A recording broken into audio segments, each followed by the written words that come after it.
Good evening. I greatly appreciate the Heart of the River putting on this event, and I look forward to being able to talk to you about what I see as some of the archaeology or the issues with archaeology with the proposed lake. As an archaeologist, when I first heard that a lake was proposed at Anderson Mounds, I was shocked, and I'm still in shock. I couldn't believe that Anderson Mounds and hundreds of other archaeological sites in the White River. Gentleman over there, can Yeah, can we turn the light? And many other, there we go, and hundreds of other archaeological sites in the White River Valley are in imminent danger. As I talked with my colleagues in the Indiana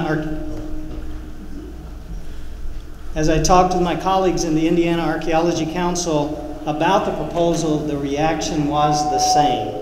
That's why we drafted this statement of opposition to the lake. I've spent over 30 years researching the archaeology of Anderson Mounds. The site is unique in Indiana and throughout the Midwest. Part of that significance is the excellent preservation and the unique earthworks that are there. I can tell you this, we're currently working on a Preserve America grant to record all the mounds and earthworks across the state, and there are in excess of 1,000 sites, and Anderson Mounds remains one of the best preserved of all of them. Every one of them has been damaged in some way, but there's less damage here. The significance of Anderson Mounds is demonstrated by its listing on the state and national registers of historic places. The site is made up of 9 or more earthworks located along the bluff edge above the White River. The bluff at the site is more than 50 feet high and very steep, in some places near vertical. My immediate concern for the site came from experience with archaeological projects at reservoirs in central Indiana and the tremendous damage to archaeological sites that results from erosion of the bluffs.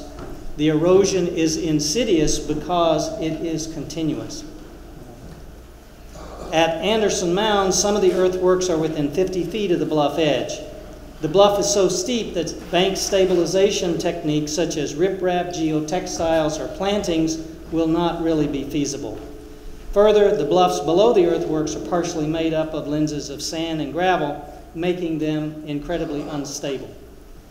In addition, the Anderson Mounds site is on the east side of the proposed lake, with prevailing winds from the west-southwest and west-northwest. Wave lap on the bluffs at Anderson Mounds will create devastating erosion. Combine that with freeze-thaw cycles and chunks of ice washing against the bluff, along with trees eroding and pulling big chunks of root balls down the hill, the level of erosion at the site is apparent.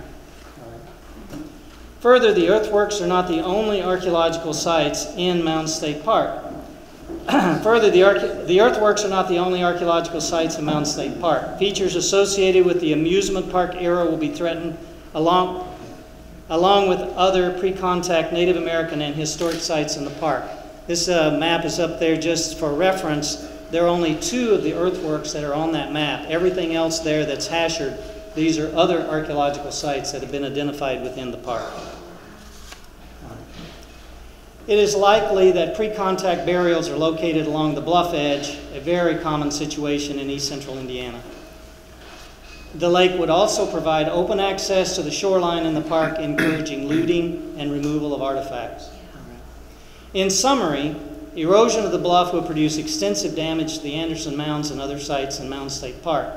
The shoreline will also provide access for looting, while a lake would completely change the setting and character of the site. Now I'm going to shift gears a little bit here and talk about what could happen if this thing moves forward. One aspect of the proposed lake that has not been discussed is the archaeological process that will be required for the whole area of the lake footprint as defined by state and federal laws and guidelines. This process can be discussed in 3 parts, including identification, evaluation, and mitigation. Identification will be required to document all archaeological sites, both pre-contact Native American and historic, within the lake footprint. Currently, there are only about 50 sites recorded within the proposed lake area, primarily pre-contact Native American sites. Based on systematic surveys, in central Indiana, we expect to find about 500 pre-contact Native American sites in that area. In addition, historic sites are also in the footprint, although we don't have predictive data to estimate the number. Sites such as Delaware Villages, the Hydraulic Canal, farmsteads, mills, cemeteries, including the Brandenburg Cemetery, will need to be identified during this phase of the process. Not all sites are on the surface, as some are buried under silt from flooding of the White River. Finding these sites will require mechanical augering and or backhoe trenching. Following identification, all of the sites will need to be evaluated for their significance for listing in the national and state registers of historic places. Excavation of a portion of the sites will be required to determine the nature, extent, and significance of them. Following the evaluation phase, all the sites found eligible for listing on the National Register will require either preservation in place or excavation to recover the site contents. Each phase of the process will result in a written report detailing the work. Each report will be reviewed and evaluated by both state and federal agencies. The importance of this brief overview of the archaeological process is that it provides a sense of the amount of time involved to complete. Field work, laboratory analyses, report preparation, and reviews can take many months and possibly years to complete. Along with the time, considerable costs will be involved, possibly into the millions of dollars. From the perspective of archaeology, the proposed lake is a bad idea. If the lake would be constructed, it would result in immediate and ongoing damage to Anderson Mounds and hundreds of other archaeological sites. Archaeological sites are the ultimate endangered species. Once gone, they're gone forever.